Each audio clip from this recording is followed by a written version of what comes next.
جاوید احمد غامدی صاحب ہندوؤں کے ڈر سے وہاں بیٹھے ہوئے، لیکن وہاں دیکھ لیں وہ بیٹھے ہوئے ہیں، اب امریکہ چلے گئے ہیں تو وہاں ان کو سکون ہے. اپنی بات ٹھیک ہے، علمی اختلاف کوئی رکھ سکتا ہے وہ اپنی جگہ، لیکن یہاں پہ لوگ علمی اختلاف نہیں رہنے دیتے.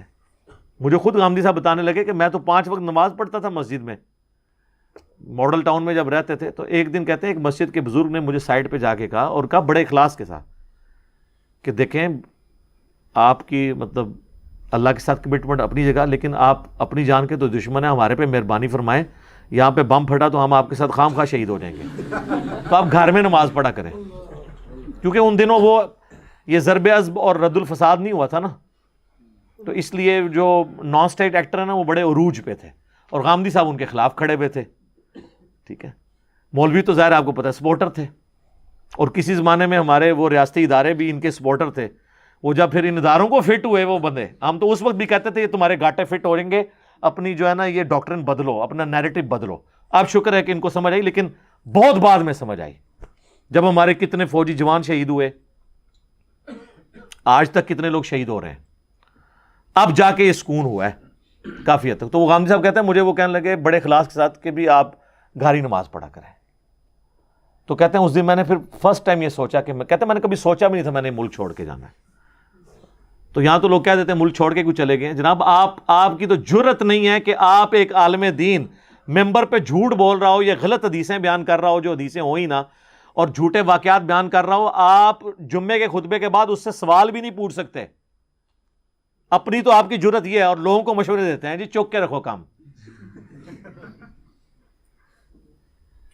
وہ مولوی جو آپ کو حضرت عمر رضی اللہ تعالیٰ عنہ کا یہ واقعہ سناتا ہے نا کہ انہوں نے کرتا سلوا لیا تھا، تو ان کے سلمان فارسی کھڑے ہوئے اور کہا کہ ہم تیرا خطبہ نہیں سنیں گے جب تک یہ پتہ نہ چلے تو نے کپڑے کیسے سلوائے ہیں، کیونکہ مال غنیمت سے ہر شخص کو ایک چادر ملی تھی، تو ایک چادر میں تو تیرا لباس نہیں بنتا، یہ تو نے کیسے سلوایا.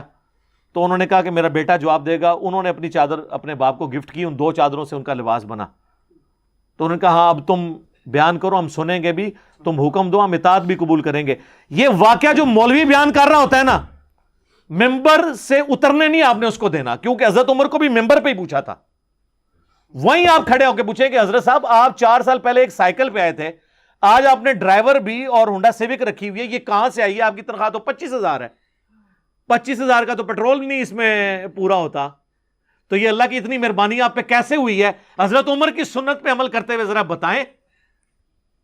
تو 3-4 دہشت گرد قسم کے اس کے چیلے وہاں کھڑے ہوں گے اور کہیں گے کہ آپ کو مفتی صاحب سے بات کرنے کی تمیز نہیں ہے. ایک صحیح جملہ ہے انہوں نے، یا کہیں گے آپ ذرا کمرے میں تشریف لیں. کمرے نہیں جانا، ہاں کمرے گئے تو ہوتا جنت ہی پہنچا دیں تو. ہاں جی کمرے نہیں جانا. انہوں نے کو تقریر باہر کی تھی، جواب بھی باہر دو، کمرے نہیں جواب دینا. تقریراں کر دیو باہر ممبراں ہوتے تھے، جواب لینا سے کہا دو کمرے جاؤ توڑا اکرام مسلم کریے. تو سب کہانی ہے یہ، نہیں آپ کے اکاؤنٹیبل ہو سکتے. صرف آپ ان کی تقریریں سن لیں.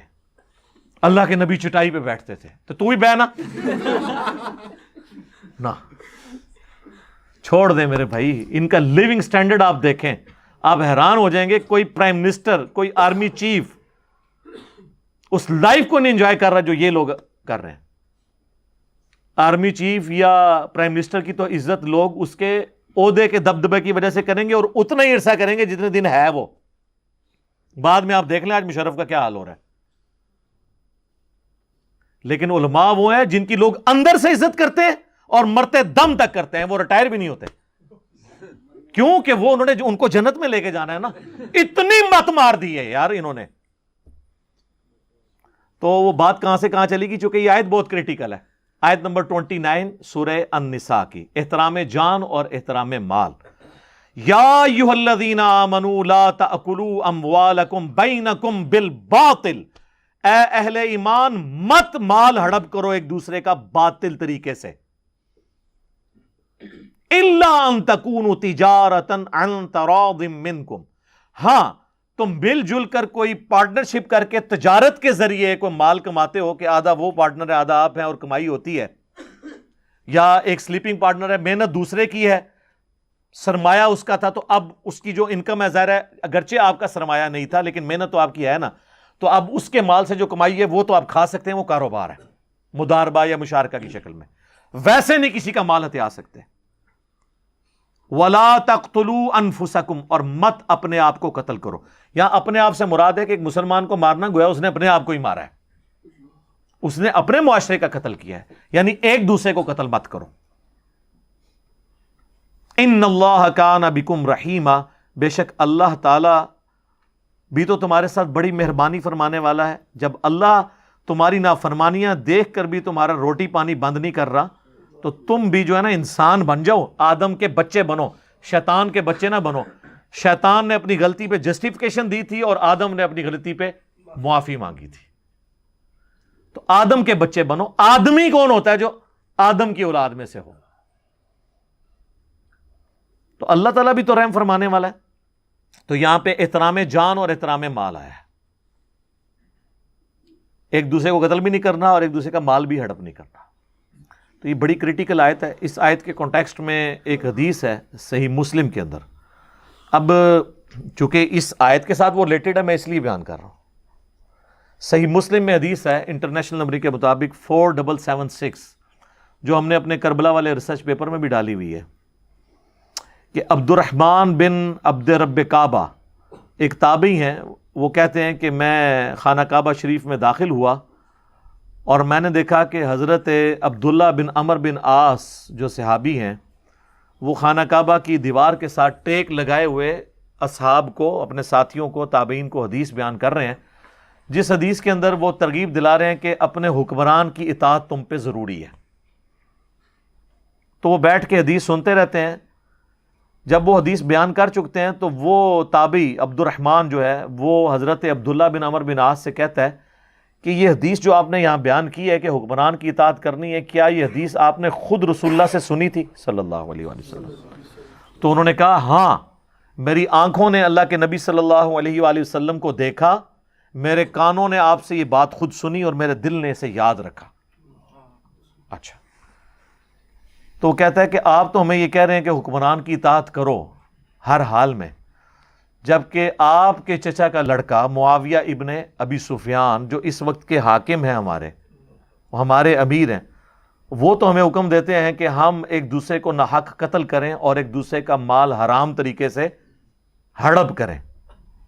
اور اللہ قرآن میں کہتا ہے، یہی آیت پھر انہوں نے پڑھی، لا تأکلوا اموالکم بینکم بالباطل الا ان تکونوا تجارۃ عن تراض منکم ولا تقتلوا انفسکم۔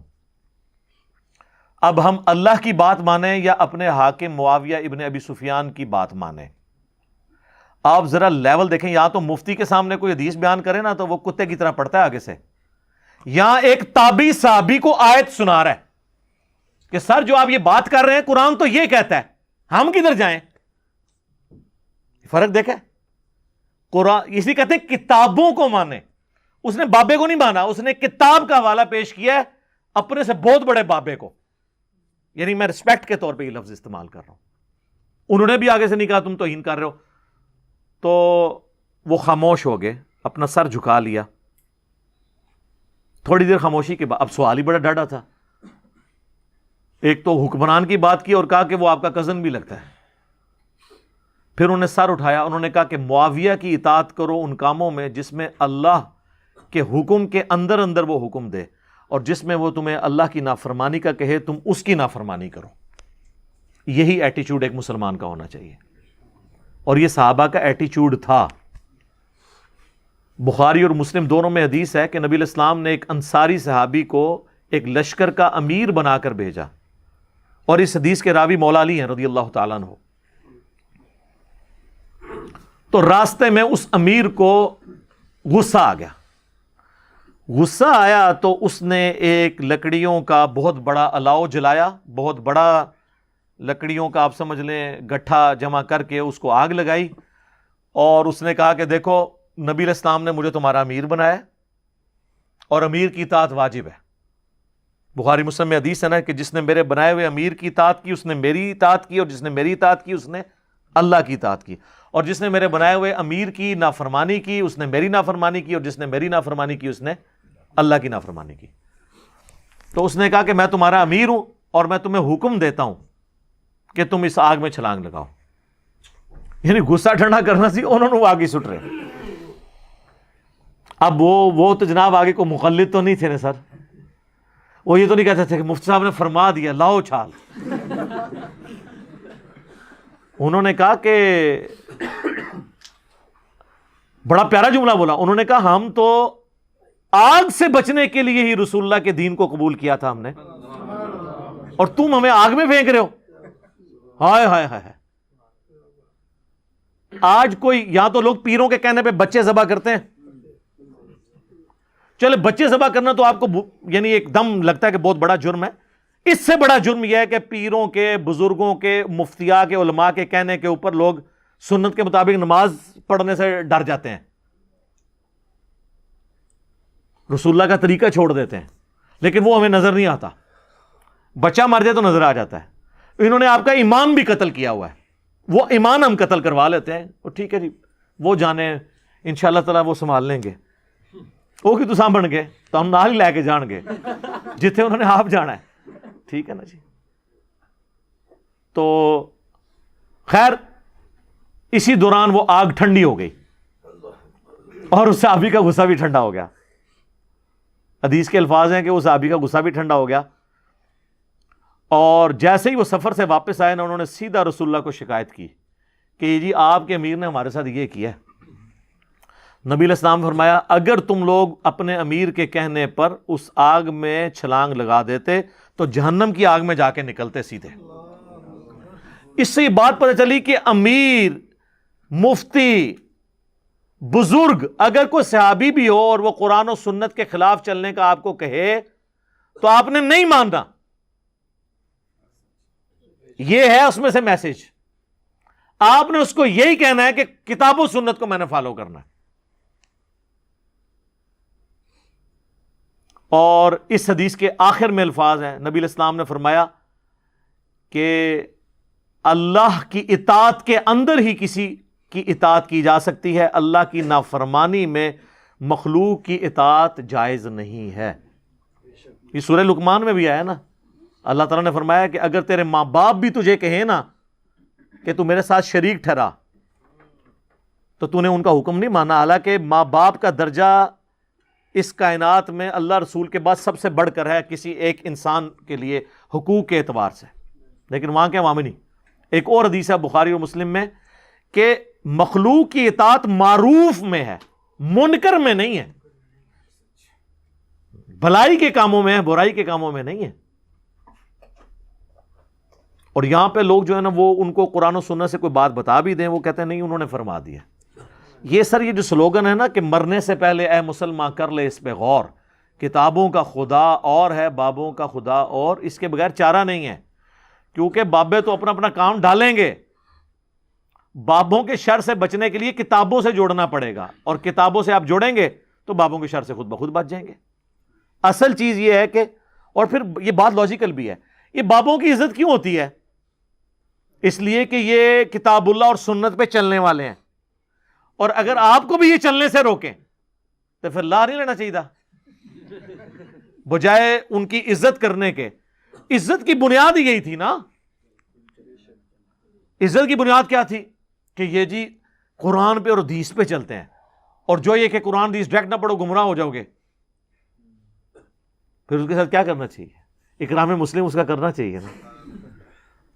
تو یہ جناب بڑا تلخ معاملہ ہے, لیکن میں نے اس کو اس لیے اس حوالے سے ایڈریس کیا تاکہ آپ کو یہ معاملات سمجھ آ جائیں کہ اطاعت امیر کی اس وقت تک ہے جب تک کتاب و سنت کے دائرے کے اندر ہے. اللہ تعالیٰ سے دعا ہے جو حق بات میں نے کہی اللہ تعالیٰ ہمارے دلوں میں راسخ فرمائے. اگر جذبات میں میرے منہ سے کوئی غلط بات نکل گئی تو اللہ تعالیٰ ہمارے دلوں سے معاف کر دے, ہمیں کتاب و سنت کی تعلیمات پر عمل کر کے دوسرے بھائیوں تک پہنچانے کی توفیق عطا فرمائے. سبحانک اللہم و بحمدک اشہد ان لا الہ الا انت استغفرک و اتوب الیک وما علینا الا البلاغ المبین. جزاکم اللہ خیرا.